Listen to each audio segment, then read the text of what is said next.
حضرت سیدنا انس رضی اللہ تعالی عنہ سے روایت ہے، فرماتے ہیں حضور رحمت للعالمین صلی اللہ علیہ وسلم نے ارشاد فرمایا، جب اللہ رب العزت نے زمین کو پیدا فرمایا، زمین کو تخلیق فرمایا، تو اس وقت یہ زمین کانپنے لگی، زمین تھر تھرانے لگی۔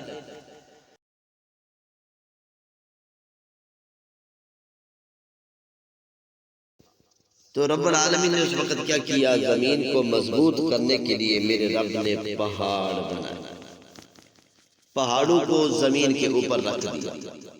وہ زمین جو کانپ رہی تھی، تھر تھرا رہی تھی، اب زمین جو ہے وہ ساکن ہو گئی، زمین ٹھہر گئی۔ فرشتے حیرت زدہ ہے، حیران ہیں کہ کیسے پہاڑوں کو اللہ نے اتنا مضبوط بنا دیا، اتنا سخت بنایا ہے کہ اس نے زمین کو روک دیا ہے۔ اب زمین کو جب رکتا ہوا فرشتوں نے دیکھا تو فرشتے حیرت سے پوچھتے ہیں کہ یا رب العالمین، اے ہمارے پروردگار، کیا پہاڑوں سے بھی کوئی سخت چیز بنائی ہے؟ تو میرے رب نے فرمایا، ہاں، لوہا پہاڑوں سے بھی میں نے سخت بنایا۔ فرشتوں نے پھر پوچھا کہ یا اللہ، لوہے سے بھی کوئی سخت چیز بنائی ہے؟ تو میرا رب فرماتے ہیں، ہاں، میں نے آگ کو لوہے سے بھی سخت بنایا۔ اب فرشتے پھر پوچھتے ہیں کہ یا اللہ، اس آگ سے بھی کوئی سخت چیز بنائی ہے؟ تو میرا رب فرماتا ہے، میں نے پانی کو آگ سے بھی سخت بنایا۔ اب فرشتے پھر سوال کرتے ہیں، اے پروردگار، کیا پانی سے بھی کوئی سخت چیز بنائی ہے؟ تو میرا رب فرماتا ہے، ہاں، میں نے ہوا کو پانی سے بھی سخت بنایا۔ اب فرشتوں نے پھر سوال کیا، اے پروردگار، کیا ہوا سے بھی کوئی سخت چیز بنائی ہے؟ تو میرا رب فرماتا ہے، میرا وہ بندہ جو میرے راستے میں خرچ کرے، میرے راستے میں صدقات و خیرات کرے، اس طرح صدقہ دے، دائیں ہاتھ سے صدقہ دے، بائیں ہاتھ کو بھی پتہ نہ چلنے دے، تو میرا رب فرماتے، ایسا صدقہ دیا ہوا صدقہ، اس طرح کیا ہوا خرچ جو ہے اتنی قوت رکھتا ہے کہ یہ ہوا سے بھی، تمام سخت چیزوں سے زیادہ قوت والا ہے۔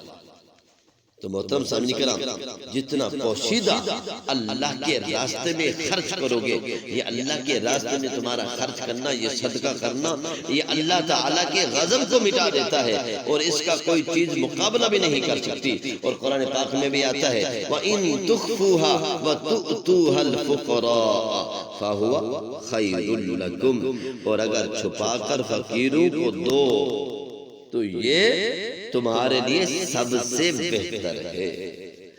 اللہ کے راستے میں چھپا کر خرچ کرنا چاہیے، اور یہ صدقہ کرنا بہت بڑی سعادت کی بات ہے۔ توبہ کر، مصروف ہونے سے پہلے نیک اعمال میں جلدی کرو، ذکر اذکار میں کثرت کرو، اپنے اور اپنے رب کے درمیان تعلق کو مضبوط کرو، اور فرمایا پوشیدہ اور اعلانیہ کثرت سے صدقہ دو، مدد تمہارے شامل حال رہے گی۔ تو محترم سامعین کرام، نبی اکرم نور مجسم شفیع معظم صلی اللہ علیہ وسلم نے فرمایا، الصدقۃ تسد 70 بابا من السوء، صدقہ برائی کے 70 دروازے بند کر دیتا ہے۔ تو اللہ کے راستے میں خرچ کرنا چاہیے، اور جتنا چھپ چھپا کر دو گے اتنا ہی زیادہ اجر و ثواب ہے۔ اور ہم بزرگوں کے بارے میں پڑھیں تو اسلاف کرام کیا کرتے تھے؟ سلف صالحین کا یہ طریقہ تھا، وہ صدقے کو مخفی رکھتے، پوشیدہ طور پر چھپ چھپا کر دیتے۔ بعض تو ایسے بھی تھے جو کہ نبینہ حقدار تلاش کرتے، جو حقدار بھی ہو، نبینہ بھی ہو، اس کو دیتے کہ وہ نبینہ ہے، دیکھ نہیں سکے گا، وہ نہیں دیکھ سکے گا کہ اس کو صدقہ دیا کس نے ہے۔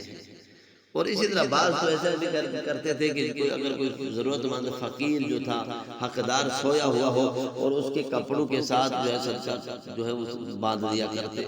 بعض ایسے بھی تھے کہ فقراء کے راستے میں رکھ دیتے تھے. بعض ایسے بھی ہے کہ ان کے فقراء کے گھروں میں ڈال دیتے تھے. تو چھپ چھپا کر جتنا اللہ کے راستے میں خرچ کرو گے اتنا ہی زیادہ اجر و ثواب ملے گا. تو اللہ کے راستے میں خرچ کرنا چاہیے. اللہ نے دیا ہے تو اللہ کے راستے میں خرچ کرنا چاہیے. بخیلی نہیں کرنی چاہیے. اور بخیل کے متعلق میں نے یہاں تک پڑھا